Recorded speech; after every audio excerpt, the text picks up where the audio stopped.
అదే ఎకరా 2-3 కోట్ల రూపాయలు కూడా బలపడ్డారు. రైతులకి రుణమాఫీ ఒకే కలంపోటుతో చేయించిన ఘనత కూడా, రుణం మాఫీ చేసిన ఘనత కూడా ఆయనదే. పోతే ఈ రాజకీయ నాయకులు బడా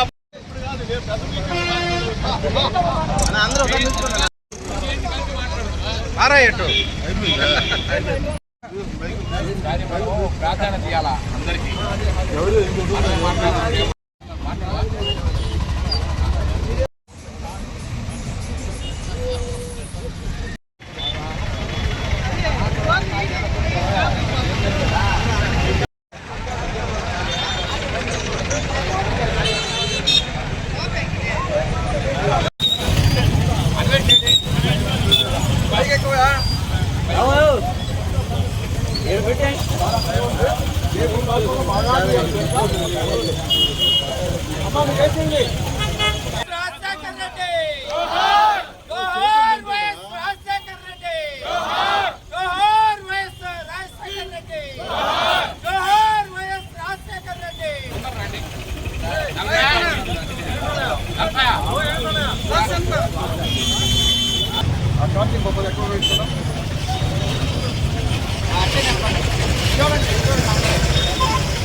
రోజు మన మహానేత వైఎస్ రాజశేఖర రెడ్డి గారి జయంతి సందర్భంగా మనం నివాళులు అర్పించుకున్నాము.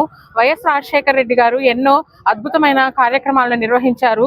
అందులో ముఖ్యంగా ఫీజు రీఎంబర్స్మెంట్ విద్యార్థులకి చాలా సహాయం చేసింది. ఎంతో మంది పేద విద్యార్థులు చదువుకొని ఉన్నత శిఖరాలను అధిరోహించారు.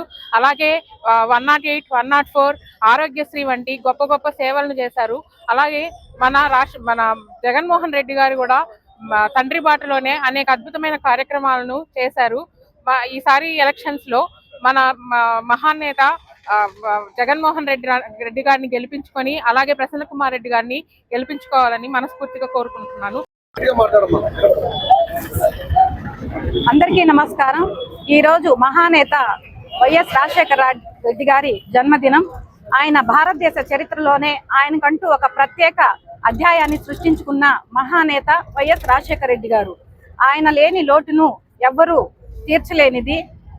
ఉమ్మడి ఆంధ్రప్రదేశ్లో 2003లో రంగారెడ్డి జిల్లా చేవెళ్ల నుంచి మహాప్రస్థానం పాదయాత్ర చేసి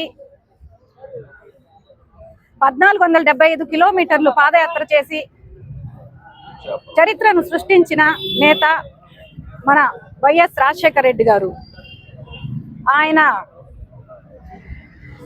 చేసి కాళ్ళు పుండ్లు పడుతున్న పాదయాత్ర ఆపకుండా ప్రజల కష్టాలను తెలుసుకొని గెలిచిన వెంటనే వారి కష్టాలను తీర్చిన మహోన్నత వ్యక్తి వైఎస్ రాజశేఖర రెడ్డి గారు. ఆయన ముఖ్యమంత్రి అయిన వెంటనే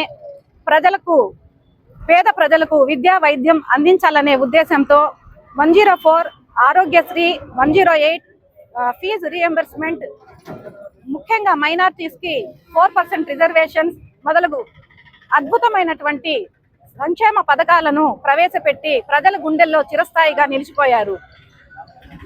పక్క రాష్ట్రాల ముఖ్యమంత్రులు కూడా ఈ సంక్షేమ పథకాలను చూసి వారి రాష్ట్రంలో కూడా అమలు చేస్తామని చెప్పడంతో ఆదర్శ ముఖ్యమంత్రి అయినారు మన దివంగత నేత వైఎస్ రాజశేఖర రెడ్డి గారు.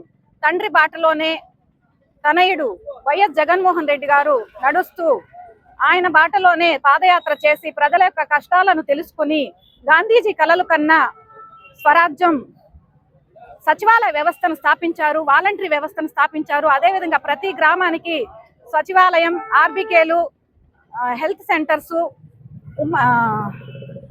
మొదలగు వాటిని నిర్మించి ప్రజలకు అందుబాటులో ఉంచడం జరిగింది. అంతేకాకుండా సచివాలయ వ్యవస్థ ద్వారా అనేక మంది వేల మందికి ఉద్యోగాలను ఇవ్వడం జరిగింది. రాబోయే దేశవ్యాప్త ఎన్నికల్లో వైఎస్ జగన్మోహన్ రెడ్డి గారు అత్యధిక మెజార్టీతో గెలవడం తథ్యం. అదేవిధంగా మన నాయకులు, మన ప్రియతమ నాయకులు నల్లపురెడ్డి ప్రసన్న కుమార్ రెడ్డి గారు అత్యధిక మెజారిటీతో గెలవడం ఖాయం. జై వైఎస్ఆర్, జై జగన్. రెడ్డి గారి 77వ జయంతి చేసుకోవడం చాలా ఆనందంగా ఉంది. ఎన్నో కోట్ల మంది వైఎస్ఆర్ అభిమానులు ఈరోజు పండగలా చేసుకునే కార్యక్రమం. రాజశేఖర రెడ్డి గారు లేరు అనే భావన ఏ రోజు కలగదు. మన అందరి గుండెల్లో ఆయన రాజశేఖర రెడ్డి గారు ఉంటారు. మనం కుచ్చిరెడ్డిపాళెం నడిబొడ్డున శ్రీ వైఎస్ రాజశేఖర రెడ్డి గారి జయంతి సందర్భంగా వైఎస్ఆర్ కార్యకర్తలు, వైఎస్ఆర్ నాయకులు, వైఎస్ఆర్ అభిమానులు అందరూ ఇక్కడికి చేరడం జరిగింది. పోతే అసలు దేశంలోనే పాదయాత్ర అంటే ఎలా ఉండాలి, ఎలా ప్రజల్లో పోవాలి, ప్రజల కష్టాలు ఎలా తెలుసుకోవాలని తెలుసుకున్న మహానుభావుడు వైఎస్ రాజశేఖర రెడ్డి గారు. పోతే ఆయన పాదయాత్రలో సందర్భంగా ప్రజల కష్టాలన్నీ తెలుసుకొని వాళ్ళ ఇబ్బందుల్ని, ఏ వర్గం అణగారిపోయింది, ఏ వర్గం విద్యకి దూరమైంది, ఏ వర్గం ఉపాధికి దూరమైందని కనుగొని తర్వాత ఆ ఎన్నికలలో ఆయన ఈ కష్టాలన్నీ తెలుసుకొని పేద ప్రజల బడుగు బలహీన వర్గాలకి వాళ్ళ సంక్షేమ పథకాలన్నీ నెరవేర్చడం జరిగింది. వాటిలో మన నాయకులు చెప్పారు, ఆరోగ్యశ్రీ గాని, ఫీజు రియంబర్స్మెంట్ గాని, పోతే ఉపాధి గాని, రైతు ఎకరాల రైతుని కోటీసుడు చెప్పిన ఘనత ఆ వైఎస్ రాజశేఖర. ఈ రోజు అదే ఎకరా 2-3 కోట్ల రూపాయలకు కూడా వచ్చింది. రైతులు కూడా చాలా ఎంతో ఆర్థికంగా బలపడ్డారు. పోతే రైతులకి రుణమాఫీ ఒకే కలం పొడితో చేయించిన ఘనత కూడా, రుణమాఫీ చేయించిన ఘనత కూడా ఆయనదే. పోతే ఈ రాజకీయ నాయకులు, బడా వ్యాపారస్తులు, బడా పారిశ్రామికవేత్తలు, ఈయన మొదటిసారి గెలిచాడు, రెండోసారి ప్రభుత్వాన్ని చేపట్టాడు, మూడోసారి కూడా చేపడతాడు.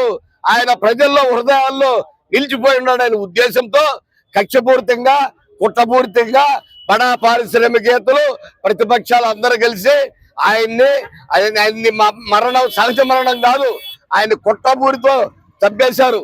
కానీ మన మనిషిని చంపగలిగారు. కానీ మన ప్రజల్లో, మన హృదయాల్లో, పేద ప్రజలు హృదయాల్లో ఉండే రాజశేఖర రెడ్డి మాత్రం వాళ్ళు చెప్పలేకపోయారు.